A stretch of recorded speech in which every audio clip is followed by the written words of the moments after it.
Mamalengke po tayo mga kaibigan. Parang sirado pa po.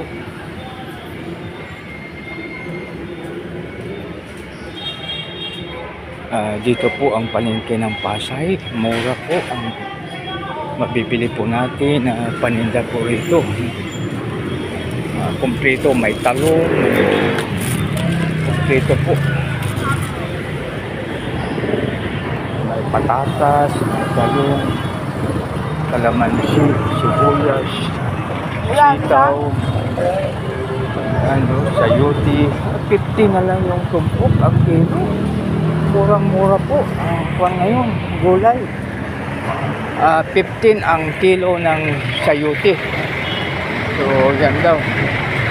Tapos yung pagmagata, mayroon din, may itlog, may saging. Kompleto po mga kaibigan, may papaya. Pero sa Bangladesh, tawag dito pipaya. Pero mga kaibigan, alam mo po ba, no? Ang tanong po ng ibang lingkod, paano natin malaman ng papaya or pipaya sa Bangladesh ay hinog sa puno, hindi siya hinog sa pilit? Kasi dalawa kasi ang hinog, may hinog sa puno, tapos mayroon namang hinog sa pilit. Sa pilit. Sa 20 kilos pala, 100 ang tomato. Grabe ang tomato. Ang talong napakakinis, oh. Ay, 120, biro mo yan. Ang mahal pala na kamatis na yun. Ayan, makikigyan, no? So, tayo ay mamalingki. Napaka mura po rito. Pero ang tomato, no? Ang kamatis ay mahal na, 120 ang kilo. Kaya dapat ano pala talaga, no? Pag halimbawa, ito po ang suggestion ng iyong abang lingkod, no? Na pag mamalingki po tayo, kung ba mura ang kamatis, kasi minsan alam mo po ba na 25 kilos lang po ang kamote, ang kamatis. Minsan mayroong 15. Pero ngayon ay maaring dahil siguro sa ulan, kasi umulan po kaya yung pag-ulan mahal ang tomato. So ibig sabihin na dahil yan sa law of supply and demand. So kaya makaibigan, ang technique po dyan ay pag may repo tayo, magbili ng maraming tomato. Subalit, ang suggestion ng aking may bahay, no, sabi po niya,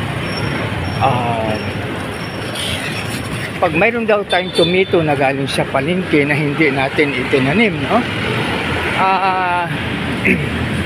maglagay daw po ng asin sa timba na may tubig, tapos ibaba doon ng 15 minutes ang tomato para daw po yun na kung mayroon mang mga inilagay na kung ano na mga chemicals mawawala. So maaring totoo kasi ang asin ay napakalaking tulong ng asin sa atin, no, di ba? Preservative din yung asin. So tapos may nakababad sa tubig, kaya magaling. So maaring okay siya, no? Pero wala pa namang scientific na ano yan na basis, o kaya parang wala pa akong nabasang studies, no? Pero napakagaling yung kuha naman, yung through observation, di ba? Kaya subukan natin, kasi ako ginagawa ko rin po yan. Yung ibang lingkod ay ginagawa niyan, na pag makabili ako ng maraming tomato ay aking binababad po muna ng kwan, tapos linalagay sa ref, no? Tapos ang sabi naman ng iba, ibalot daw sa kwan, siya parang supot, ibalot daw sa supot, tapos bago ilagay sa ref. Tapos yung kwan, yung sabi naman ng isang kaibigan ko, pag halimbawa daw malunggay, halimbawa maraming malunggay, so ang malunggay daw ilagay sa supot, ilagay doon sa lalagyan ng gulayan sa ref. Tatagal daw po yan, no? Kahit na 1 linggo daw ay pwede, no? So maaring ganoon. Kaya lahat na paraan sa pag-preserve ng gulay o pagkain ay gagawin po natin. Tapos yung isa kong kaibigan naman, no, mas matindi yung sa kanya. Kanya naman ay isda, no? Yung isda,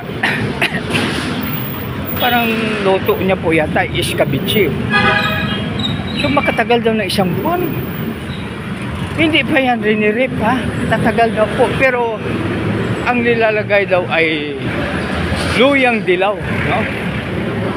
Yellow ginger.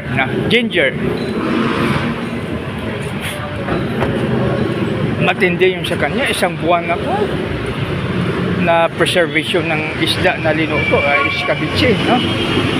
So maaaring totoo, no? Pero wala yatang ano yan, mga kaibigan.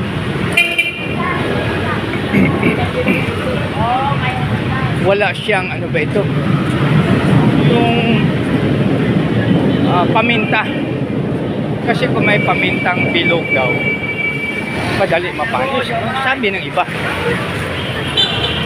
Kaya maaari, no? So yun po, mga kaibigan, ang mga abilidad. Kasi nung una wala namang rep eh, pero nagtatagal ang ulam kasi ang si lolo, yung balat ng kalabaw, ilang buwan lang naman maubos niya, no? Every time na gusto niyang maglaga, kumukuha lang ng kapiraso tapos ilaga. Tatagad kayo? So kung daw, mga kaibigan, noon pa man mayroon ng preservation ng food. Biro mo yan, no? Yung baboy, no? Isang buong baboy, ha? Linalagay lang yan sa ipugaw. Mula pa noon ay ginagawa na.